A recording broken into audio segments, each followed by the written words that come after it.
3, 2, 1.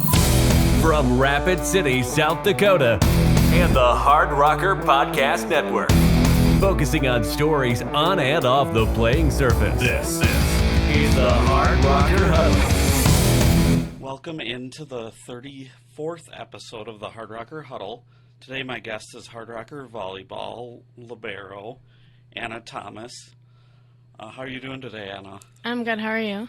Good. Just kind of getting started. You grew up in Fort Worth, Texas. What was that kind of life like growing up there? And what was your family life like? Did you have any siblings? Yeah, so I have two siblings. Both of them are older. I have an older brother and an older sister.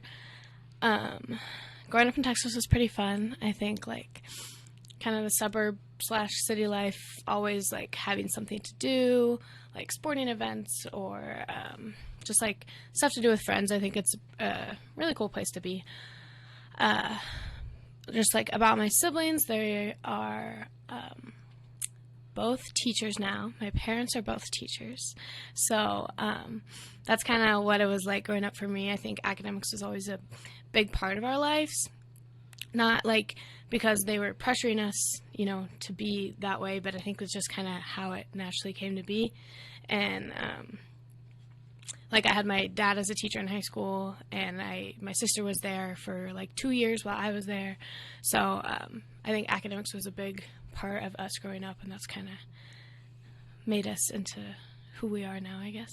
Sure, but you don't want to be a teacher, right? You want to go a little bit different route. How did your family take that? I think they're happy for me. I think they know that, like, teaching is great. It's a wonderful profession and everything. But there's not always money when there's teachers. And, yeah, I think they just are happy that I'm following my passion and that's not teaching. But, sure. Yeah. And you were in Texas pretty much right until you came up here, right? So what was that kind of like, that transition, obviously, from going Texas to South Dakota is kind of not just weather, but culture, too. Yeah. It's totally different. Yeah, it was a little different just because, like I said, like, where I grew up was such a big city kind of area, and Rapids a lot more. It's not like small town, but it's definitely smaller. So it was kind of a little bit of an adjustment, just like you can't go everywhere that you're used to going, like, back home. So just kind of learning what places you have nearby, like what food options you have. And there's what I like about Rapid more than, like, I enjoyed back home is that there's more nature to enjoy. Back in, like, Fort Worth, I mean, you could drive a couple hours and get to see some cool places, and we do that. But what I like about Rapid is that you can drive, like, 20 minutes and just be in the hills. And, yeah, I think that's what was the coolest part for me. Sure, and yeah, you kind of talked about this, but Rapid, to me, I'm from Minneapolis, too, so Rapid's a little smaller, but it's more like, it's kind of like small town feel, but you still have everything you need, basically. Yes. Then kind of jumping back, when did you first kind of start getting interested in sports, and how did that, you know, come to be? Were your siblings involved in sports, or was it more just something to do, or what kind of, I guess, first got you into sports? Yeah, so my siblings were always involved in sports, and so I kind of grew up watching them play sports, and my dad was also a tennis coach, so, like, I played tennis once. One of my fun stories is that I did one tennis tournament and I got second place out of 2 people. So I got a trophy and everything. But, yeah, tennis wasn't really for me. But just kind of growing up, having, like, as a coach as a dad and seeing my siblings play sports, it was just kind of natural. Like, that's just what I did. So I think the first sport I played was soccer when I was, like, 3. And maybe 4 probably is when I started. And I played soccer for a really long time. I probably played for, like, 10 years. That was, like, my main sport. But I also did, like youth basketball leagues and a couple volleyball leagues here and there because my sister always played volleyball. And, like, that's when I first started playing, was just in the backyard with my sister. And I thought it was always fun, but, like, soccer was kind of my main thing. I did gymnastics, too. Did a little bit of pole vault in middle school. But mainly I was big on soccer until middle school, and 7th grade I played club soccer and did like all the school sports. And then after that, I decided I was done with soccer. And 8th grade is when I started playing club volleyball. So that's kind of when I got like more seriously into volleyball. Sure, and then as you kind of got into high school, was volleyball your main focus then, or was that kind of the sport?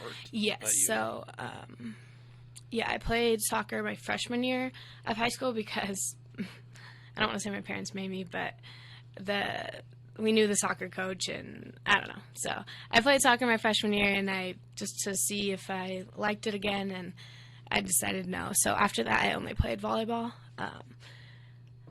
I know, like, a lot of people from, like, small towns play multiple sports a lot of times, but I think when you're in bigger areas or, like, a bigger high school, it's more common to just kind of stick to one sport in high school. So, yeah, I pretty much stuck to just volleyball in high school. And especially volleyball, it's pretty much year-round anyways when you factor in the high school team and the club team as well. You mentioned having a little bit of a pole vault and gymnastics background. Do you think that helps you kind of as a libero? Because a lot of that is having flexibility and being able to get to the floor and that kind of thing. Yeah, I think that's kind of where some of my funky moves that you might see come in play are definitely from gymnastics and maybe pole vault too. I think part of that is also like not really having a whole lot of fear with like throwing my body in different places. So I think those definitely helped. Same with soccer too, because I was a goalie when I played soccer. So that kind of translates really well into being a libero. Sure, and you went to high school at Timber Creek, right? Mm-hmm. What was kind of your high school career like playing volleyball and club, I guess, as well? Did you have any, really good team runs or any, state tournaments? So my high school wasn't the best at volleyball, for being honest. We had some good seasons. Our high school was pretty new. Like when I graduated, I think that was the 10th year it was open. So we had only made playoffs once before I got to high school, and then we made it my junior year. So that was pretty big for us, like just making playoffs, because in Texas, like making playoffs is a pretty big deal because not everyone makes it. And then, like, you still have to win, like, 7 more rounds to get to state. So we made it my junior year, but that was about it. I would say a little bit more success in club volleyball. I played for a smaller club team. We were called No Limits. It's definitely grown, but it was pretty new when I started playing for them. And I played for them my whole club career, so that was a pretty important team to me. Because we're a smaller team, like, you think of Texas and you think of, like, TAV and, like, the big volleyball names. So we were really trying to make a name for ourselves, and we did that, I would say, my 16th year, qualified for nationals, and also my 17th year. And we did pretty well in the national tournaments, and so I think that was where most of my success came from. Sure, and then when did you kind of make the decision that you wanted to pursue volleyball in college? I think I made that decision freshman year, and so I started going to camps like after freshman year and like reaching out to colleges. Nothing super serious, but that was when I decided. Sure, and what was your kind of recruiting process like? Obviously, I'm sure it picked up like junior, senior year. Mm-hmm. What other kind of schools were you, I guess, looking at, and then what kind of made you make the decision that South Dakota Mines was the right place for you? Yeah, so my dad helped me a lot with my recruiting. We made like profiles on some websites, and at first I was just kind of reaching out. Like, I knew I probably wasn't going to be a D1 player, and I had my mindset on like D2, D3. So we would reach out to, originally our search started like within Texas, Oklahoma, Arkansas even, because there are a bunch of D2s in like all 3 of those states. So that's kind of where we were looking first. Just to pretty much any type of school that would have like biology, because that's kind of what I decided I wanted to study. And then like I started talking to a couple colleges here and there, and a couple of them got a little serious, but nothing like crazy or like, I don't know, nothing set in stone from any of them. And I remember it was the summer before senior year, and I got like an email through one of our recruiting websites from Coach Torvi Prohaska now. She had sent me a message on there, and I had never even heard of South Dakota Mines, just being from Texas. So I got that message and I read about it and I was like, this seems like a really cool school because, like I said, academics is always a big part of my life, and like, not to toot my own horn, but I'm pretty smart. I was valedictorian in high school, so like I knew that I wanted to take academics seriously in college, but the only other college like this that I had heard about or talked to was Missouri S&T, and I didn't really know there were that many more like mining schools or engineering schools, so I like looked, South Dakota Mines up, read her email, and it seemed like a cool place. Got on a phone call with her. I didn't even know where Rapid City was. I didn't know that Mount Rushmore was like 20 minutes away. So it was cool to hear about it. And then she seemed pretty interested, and we set up a visit, and that was pretty much it from there. Yeah, you kind of just knew as soon as you kind of got here that this was going to be the place for you. Yes, my visit was really great. I think the girls that I stayed with Cheyenne and Dana, they really made me feel at home, and I liked the town. It snowed when I came, which is super cool because I hadn't seen snow in a few years. And yeah, I don't know, I just kind of fell in love. Yeah, and then obviously since you've kind of gotten here, there's been a lot of transition, like growth in the program. Mm-hmm. From your first year, I think you were 11 and 16. Does that sound right? Yes. And then obviously to now, and even in that time, you qualified for, obviously you weren't able to play, mm-hmm. but you qualified for the RMAC tournament for the first time. Yes. What have you kind of seen, just in the growth of the program? Yeah, I think it's been really awesome to be a part of, and I think like my freshman year, the seniors and the captains really, laid it out to us that that's what they wanted to do, is change this program, because there were only, so many, like I think it was 6 returners for them, and it showed that like those were the ones who really cared about this program. And so I think that they kind of helped set the scene, how much it meant to them, and I think that made it mean a lot to us. And like we kind of took that responsibility on, like us being that big class of like 10 that came in. So I think it's been really cool to see the growth, and just like the commitment part, I think, is what has changed the most. Like we've talked in our captains meetings about some of the stuff that we used to have to do like freshman, sophomore year to kind of get people to see, how much we needed to care and how much everything meant to us and how serious we were. And I feel like we don't have to do some of that stuff anymore, sure, because everyone that comes in that they've recruited and we've like met has had that commitment and like wanted to be a part of a program like this. Yeah, obviously this year hasn't started the way you wanted. There's still time left. Mm-hmm. But obviously there's a ton of talent. At least since I've been here, I think this is the most talented mm-hmm. team there's been. Even with, people who were playing a lot last year are now splitting time with some mm-hmm. of the people who have come in. What does that kind of do for you just as a motivation, just being able to be pushed? I think it's a great thing for all of us, because we do have so much depth in each position, is that it kind of shows us that like our spot isn't always guaranteed. And I think competition and practice, it makes practices at like a higher level, and makes you compete a little bit more and maybe go for things or swing for things that you wouldn't before.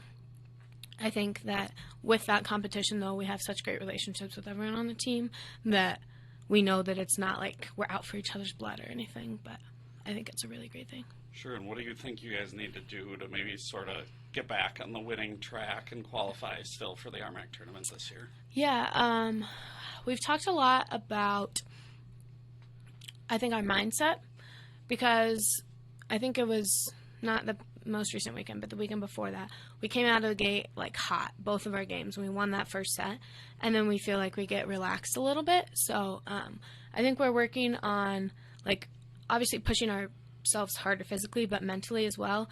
We have this thing called neural fuel that we listen to like on our own each day, that is just mental training. It helps you get like visualization reps, or even just like it has stuff on talking to yourself positive, or how you talk to teammates, that kind of stuff. So I think that will help with our mental game as well. And yeah, I think something we're trying to focus on is maybe like taking the game in like smaller bits, so like mini games to 5. Trying to really stay engaged and focused, and like celebrate the little things, even if like the other team misses a point, that's still a point for us. Sure. Sure. I think the weekend you're talking about is probably Colorado Mines shattering. Yeah, Yes. that first set against Colorado Mines was probably the best. I mean, that was probably the best set you guys have played all year. You just dominated. Yes. So that was really fun to watch for me. It was fun to play.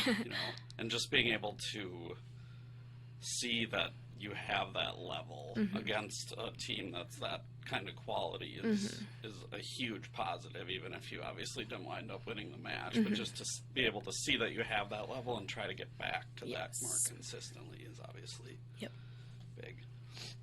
For you personally, obviously you set a pretty big milestone this year. You got to 1,000 digs. Yes. Now you're 5th all time, actually, in our digs list. You have 1185. You'll probably pass a couple more this year. Congratulations. Thank you. What does that mean to you, just individually? Yeah. I mean, I think it's cool. We joke around sometimes that, like, I am always, I mean, it's not a joke. Like, I'm always striving to be the best. But we joke around that I kind of like to see, like, a gold star next to my name. So I think it's pretty cool to be able to celebrate that. And especially since, like, sophomore year was a funky year with COVID. We didn't have a whole lot of games. And then junior year, I was injured for most of it. So I didn't even know if I would get to 1,000. And it's not like that's what I was working towards. But when I noticed it, I was like, oh, that's pretty cool. Yeah, and that's a pretty big accomplishment. Getting to 1,000 really digs, kills, any of those. Yes. Obviously, except blocks. It's a little. Yeah. You'd have to be the best middle in the country to get to 1,000 blocks. But yeah, those are big milestones, and I'm sure even as a team, is there a way you guys kind of celebrate those things as a team? Yeah, I think whenever it happened, coach just like announced it to the team. We all clapped and cheered. Same with when Kylie reached 1,000 assists. So it's just cool to hear your team support you that way, and like they post on all the social media, and everyone gets to see. And I think it's really cool to know that like your name is going to be in like the Hardrocker like record books or whatever. So yeah, and then obviously you're involved in more than just athletics. You're a really good student. You're applied biological sciences, correct? Yes, that was my undergrad. Okay. They changed the name to biology, Okay. but yeah, same thing. And then right now I'm a grad student in biomedical engineering. Okay, so what are you looking to do kind of in the future with that? It's a good question. Also, one of my least favorite questions. I don't fully know what I want to do. I think I'm kind of getting closer to figuring that out after like talking to some people at the career fair, and I'm doing research this year, so kind of getting a little bit more insight what I want to do. Some people ask if I'm going to get my PhD or something. I think I'm going to stop after the master's. But yeah, I think I want to go into the industry, whether that's like working in a lab or working, I know like some companies do stuff that kind of, they make the medical products and then they help people like in a hospital setting kind of apply those medical products. That's something that I'm kind of interested in. I would say something to do with medical products. It's kind of broad, but that's where I want to go. More so creation, you think, or more so like testing or research? Maybe more testing or research. Okay. And then obviously you're also involved in the Women's Hardrocker organization. That was something that Cheyenne Bastion created, I believe, last year, Yes. the beginning of last year. What was your kind of early involvement in that when it was first created? Yeah, so Cheyenne had talked to me about it a little bit before, just like me and Addie as captains kind of, she wanted to hear our thoughts on some stuff. So before it was created, she kind of talked about it, and I always thought that was such a cool idea to be able to get everyone from different sports to mingle, essentially. So whenever it was first started, obviously Cheyenne was in charge of it, and we have a committee of like, it's mainly captains or leaders, team representatives from each team.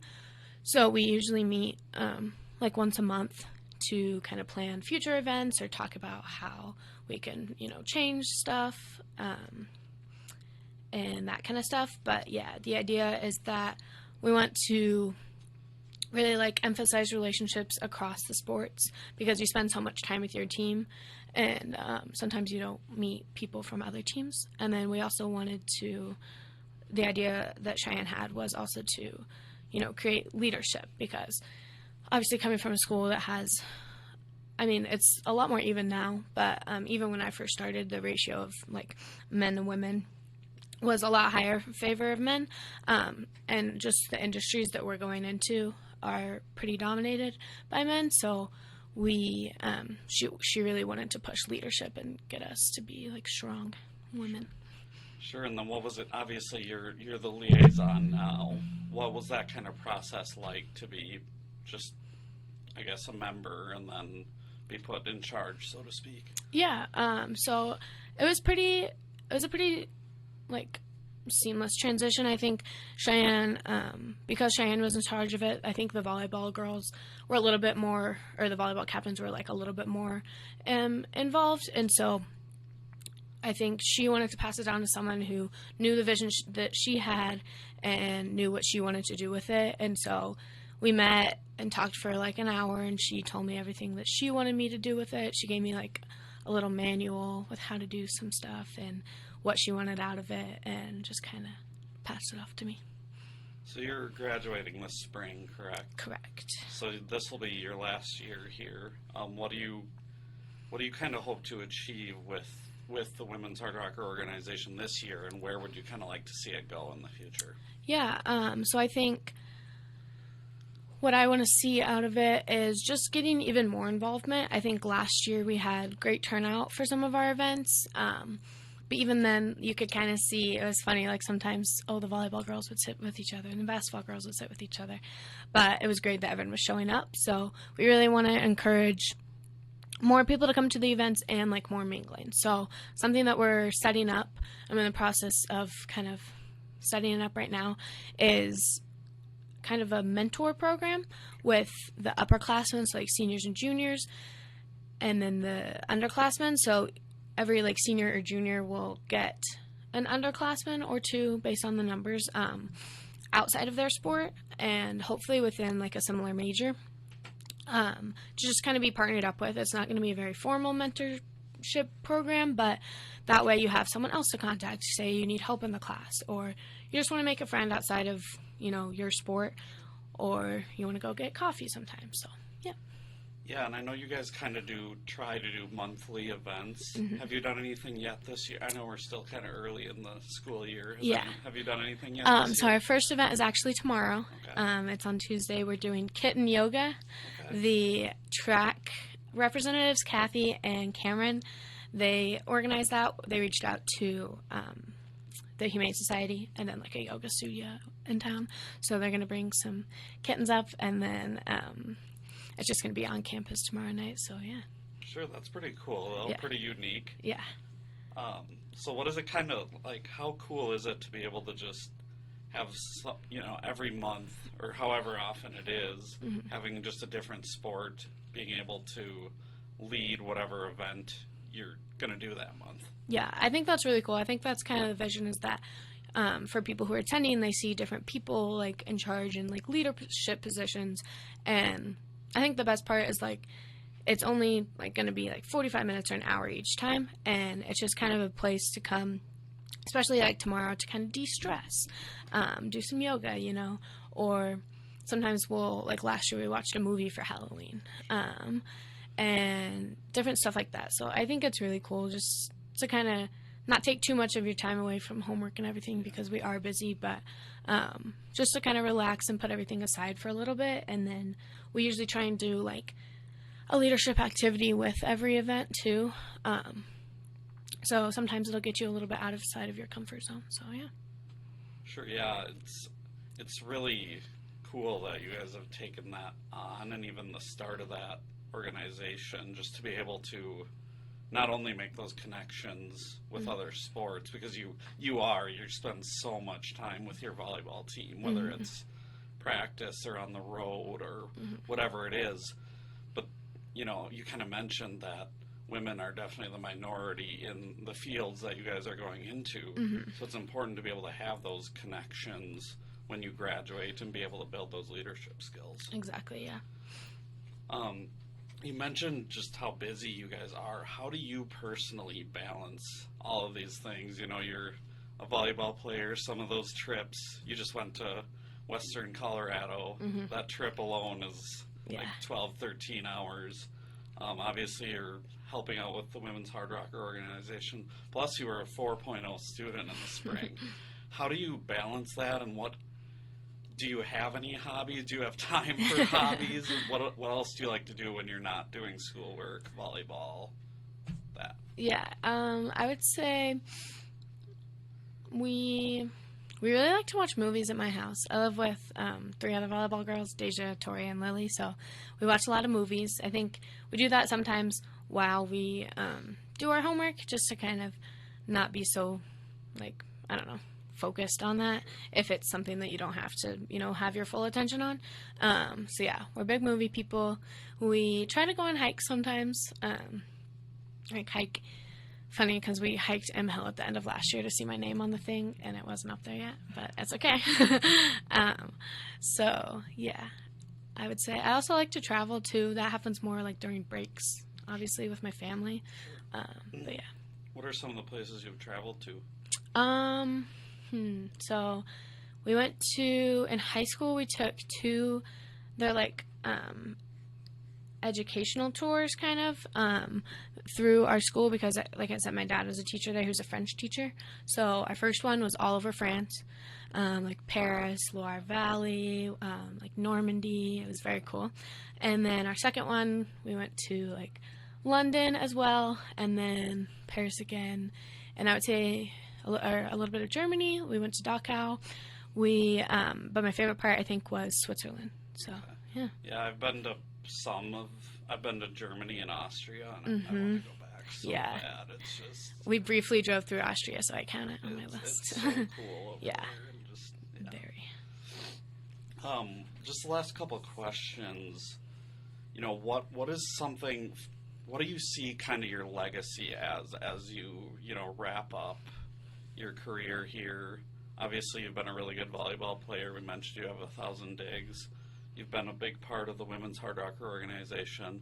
What do you kind of see as, you know, your lasting legacy once you're done here? Yeah, so something that we kind of talk about a lot as captains is leading by example. So that's kind of what I want to do, is just set an example of what it means to be not only like a solid athlete, but a good student as well, and be involved, because like we've talked about, school can be so busy, but if you really make time, like you can do it all. You can do whatever you want. So yeah, I guess as far as legacy, just also like being remembered for helping change or kind of turn around the volleyball program a little bit and get us more into a winning streak, I guess. Yeah, and I mean, I think you guys have done that for sure. I think you were probably the second class that LT brought in, right? Or were you the first? Technically, we were her first class, because she wasn't the one who recruited before us. But yeah, so that our freshman year, we pretty much referred to that as like our first like turning around year. Yeah, and I definitely think the groundwork is there now for sure to continue to build on what you guys have already started to build. And the future too looks pretty bright with a lot of the freshmen that are getting a lot of run right now on the floor. For you, what would you, if you were to talk to an incoming student, what would you tell them tell somebody who maybe hasn't decided that they want to come to South Dakota Mines yet? I would tell them, I think I would just talk to them about how much the campus and how much the town feels like a family. I think that's what really convinced me to come here, is that you're going to get such a good education, and the volleyball program is such a family. And I think those two things like combined is what really helped me come here. So, I don't know. That's not a lot, but like, I think campus kind of helps too with like, it's not a super huge campus. It's pretty small. Your class sizes are pretty small. Like, you're going to have those great relationships with your professors and with your coaches and your teammates, and even like other coaches and other teammates. So, yeah. Sure. And then kind of along those same lines, what would your advice be for a volleyball player who's coming in next year? I would say, I know it's like kind of cheesy, but like not to take it for granted, because everyone always said that like my freshman year, they're like, oh, it goes by so fast, and I didn't even realize how fast it was going to go by until now. But yeah, I think just to, not take it for granted and just really enjoy your time here. Like, you're going to have times where you're going to be super stressed, but know that you have your teammates and your coaches and other classmates and everyone supporting you. So yeah, I think that makes sense. Just obviously this weekend you have MSU Denver and Colorado Christian coming up, and then you have a little bit of a homestand. What do you need to do personally as a team to kind of get back on the right track? Yeah, I think that we just kind of need to go in not thinking about the past, as in like past years or even the past couple weeks, trying to start with a fresh, clean slate, and just kind of prove our name. And so, because I think that's something we've kind of been working on the past few years, is like to prove our name. We don't want people to see us on the schedule and be like, oh, that's such an easy team, we don't care. But in the same way, we need to not do that to other teams and not take them for granted. So yeah, I think really focusing on us and what we have to do to win. And we've been talking about that in practice and how we need to hold each other accountable and just like push ourselves a little bit harder. And I think that'll help us.